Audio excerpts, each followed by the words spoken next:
तलाकशुदा आईपीएस पत्नी 10 साल बाद पति की झोपड़ी तक पहुंची। सच सामने आया तो पूरा गांव सन्न रह गया।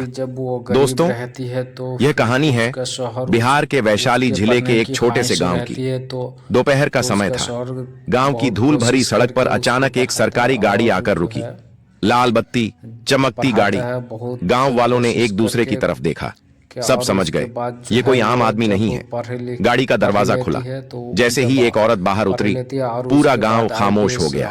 वह थी आईपीएस अंजलि सिंह, वर्दी में, सख्त चेहरे के साथ, लेकिन आंखों में कुछ ऐसा था जो वर्दी से छुपा नहीं था। उसकी नजरें सीधी उस टूटी फूटी झोपड़ी पर टिकी थीं, जहां 10 साल पहले उसका रिश्ता टूटकर बिखर गया था। झोपड़ी के अंदर था मनीष, वह आदमी जो कभी उसका पति था। अंजलि झोपड़ी के दरवाजे पर आकर रुक गई और वहीं उसकी आंखों के सामने 10 साल पुरानी जिंदगी घूमने लगी। तब यही धर्मपुर गांव था, लेकिन तब अंजलि आईपीएस नहीं थी। तब उसके हाथों में किताबें होती थीं और आंखों में बड़े सपने। वह उन लड़कियों में से नहीं थी जो किस्मत के भरोसे जिंदगी गुजार देती हैं। मनीष को उसने पहली बार स्कूल में देखा था। धीरे धीरे बातें शुरू हुई, फिर मुलाकातें और फिर दिल।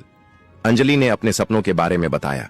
बोली, मैं अफसर बनना चाहती हूं। मनीष ने न हंसकर उड़ाया, न सवाल किया, बस शांति से कहा, मैं तुम्हारी मदद करूंगा, बस तुम अफसर बन जाओ। यही बात अंजलि को सबसे अलग लगी।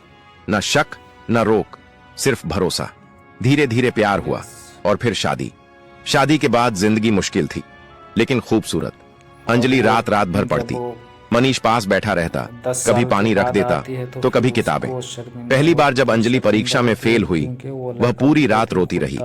मनीष ने कोई लंबा भाषण नहीं दिया, बस उसे सीने से लगाया और कहा, इस बार नहीं हुआ तो क्या हुआ, हम फिर से मेहनत करेंगे।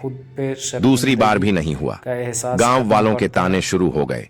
मनीष ने सब सुना और चुप रहा। तीसरी बार जब रिजल्ट आया, अंजलि का नाम लिस्ट में था।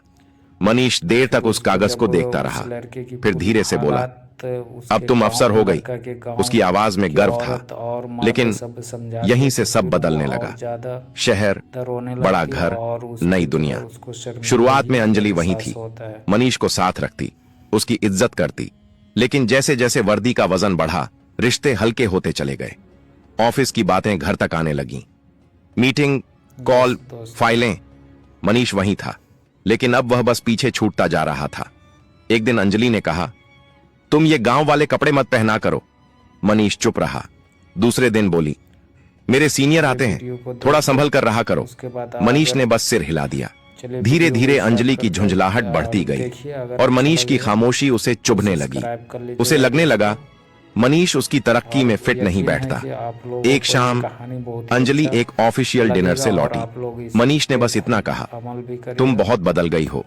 अंजलि ने वर्दी उतारते हुए कहा, बदलना पड़ता है, हर कोई तुम्हारी तरह नहीं रह सकता। मनीष ने हिम्मत करके पूछा, क्या मैं तुम्हें शर्मिंदा करता हूं? अंजलि ने बिना सोचे कहा, हां।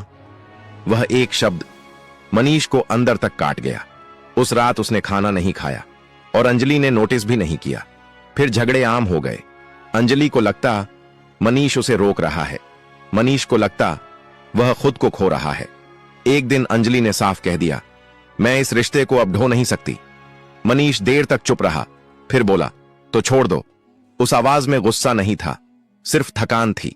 तलाक हो गया, ना रोना, ना समझौता, बस कागजों पर एक रिश्ता खत्म। अंजलि ने सोचा, उसने सही किया। मनीष गांव लौट आया, बिना किसी शिकायत के। और आज 10 साल बाद आईपीएस अंजलि खाकी वर्दी में सरकारी गाड़ी के साथ पूरा रुतबा लेकर उसी झोपड़ी के सामने खड़ी थी, जहां कभी उसका सब कुछ छूट गया था। लेकिन उसके दिल के अंदर कुछ अजीब सा कांप रहा था, जैसे कोई पुरानी चोट फिर से जाग गई हो। अंजलि ने धीरे से दरवाजे पर दस्तक दी। अंदर से धीमी, थकी सी आवाज आई, आ रहा हूं। दरवाजा खुला।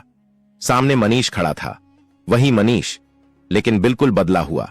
शरीर पहले से पतला, कंधे थोड़े झुके हुए, चेहरे पर थकान की रेखाएं और आंखों में एक अजीब सी शांति। ऐसी शांति जो बहुत कुछ सह लेने के बाद आती है। उसने अंजलि को देखा, फिर उसकी खाकी वर्दी, फिर कंधों पर चमकते सितारे, और बस इतना कहा, यहां क्यों आई हो? अंजलि एक पल को वहीं ठिठक गई।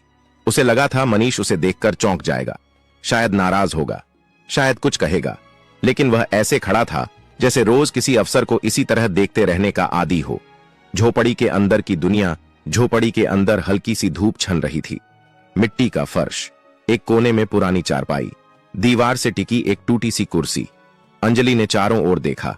यह वही झोपड़ी थी, लेकिन अब और भी छोटी लग रही थी, जैसे समय ने इसे भी सिकोड़ दिया हो। बैठिए, मनीष ने कुर्सी की तरफ इशारा किया। अंजलि पहली बार हिचकिचाई।